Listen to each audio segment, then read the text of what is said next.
Welcome to the NexGen show.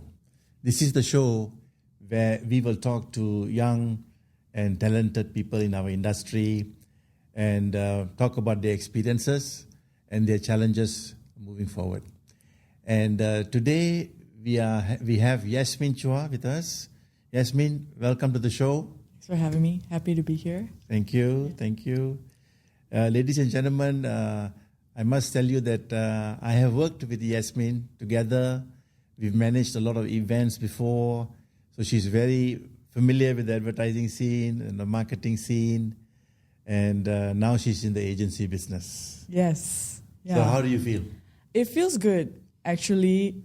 It's funny you mentioned about when we used to work together. Because I think when I first started out, that was like my first job, right, in the event scene. I was there for a good amount of years. And by some weird alignment of the stars, I found myself working on events that were within the advertising, media marketing sort of space. And I think that's when my interest grew, right? Because we were working on things where it's very learning-based, very, right? So I didn't know anything about, the industry, anything like that. Well, now that you know, what do you think about it? I think it's an interesting space to be in, right? It's definitely has aspects of like the glamour that everyone talks about. Definitely does, but I think it's kind of like a roller coaster ride, right? Like if you enjoy the thrill of things like constantly changing and you're constantly facing challenges, and you're very keen to grow and learn, then I think it's like the perfect place to be in. And if you don't like the typical day, so to speak, then it's a great place to be in. So now you're also managing your own clients and managing the accounts. Yep. Yeah. Not unlike what you were doing before, also managing events, which is also quite a big task, yeah? Yeah. I'd like to say that I think my main sort of skill set is project management, right? Or people management in that sense. So it's not very different from the technicalities of what I need to do on a day-to-day, but the space is very different and the things that you need to sort of manage are very different. Yeah, and I think the people, when you're working with creative people or clients who expect to have creativity presented to them, that's where the rub is, right? Like things drastically change from there in that kind of setting. I feel also that when you crystallize the challenges in advertising, I find that it is the combination of the words that are put together, whether it's in a tagline or in a theme or in a headline. It is that combination of words which also can be used in the selling of the idea, Yeah. which is the real challenge, your solution is not, your solution is to be able to sell it also, right? Yeah. And I think that's where the concept of like, it can be applied to even what I do in terms of like client servicing, right? Yes. The way that you word things, how you want to sort of set the tone of the relationship between you and your client. It's very much similar to writing a headline for an article that you want to publish, for example, right? Yeah, so there's a lot of similarities and you can learn from anywhere, really. Yeah, I think it's just... What about ChatGPT? Are you using ChatGPT regularly? I love ChatGPT. I love all AI tools. I think it's really cool. And if you're not using AI, and it's not that AI is going to replace us. I firmly believe it's not going to replace us, at least not in the short term.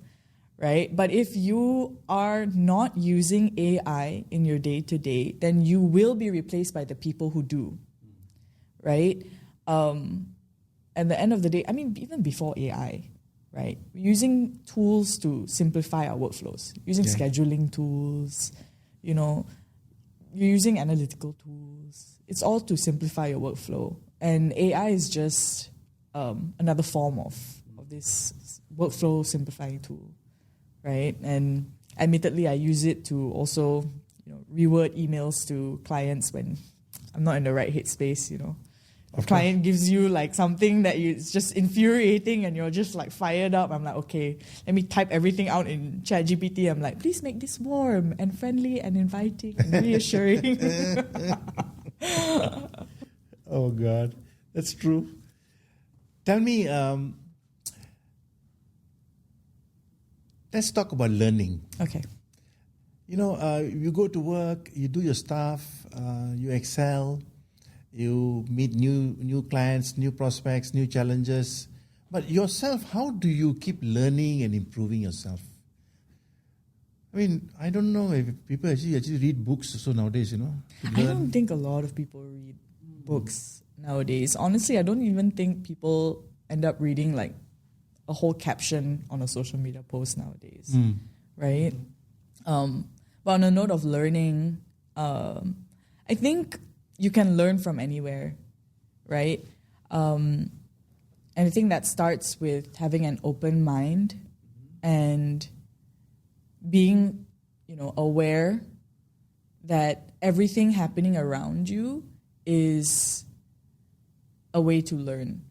For example, right? Like I have a niece, she's almost 6, and there are things that she does or she says, or even the way she looks at things and reacts to things sometimes where I feel like, that's a really interesting way to respond to like a situation she was put in, right? And yeah, maybe in a similar situation down the line in a couple of days, I feel like, okay, like there was something that happened even with like a child that I observed that could possibly, maybe I learned something from there which helped me like handle some difficult people, whether it's internal or external. Yeah. You can learn from the experience of being, Yeah. Sometimes in the client meeting also you learn through the exchanges. Exactly. Yeah. But I think it's just important to like stay open and accept the reality that you have to adapt, right? Nothing goes according to plan. In a perfect world, it does, right? But I think it's important to keep an open mind because having to adapt is inevitable, right? And for you to adapt, you have to constantly be learning. You now work in a boutique agency. Yeah. Do you do a lot of multitasking? All the time. I think even irregardless of where I've ever worked, right? I think if you want something enough, you will do more, right? If you want to achieve greater things, you end up doing a greater number of tasks, right? And maybe sometimes you only takes one task to reach your goal. But yeah, I think it's important. It all comes back to that whole idea of learning as well, right? The more you do, the more you learn. So there's a lot of multitasking every day. Do you like sometimes look at a piece of work or rather a campaign and think to yourself, I can do better than that? Or do you say, generally speaking, how many % of the campaigns that you are exposed to you think are good in the marketplace? Well, that's so subjective, though. True.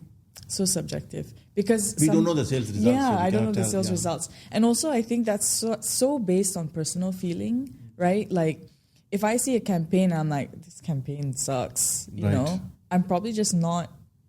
I'm not the audience, right? This ad is not meant for me. This campaign is not meant for me.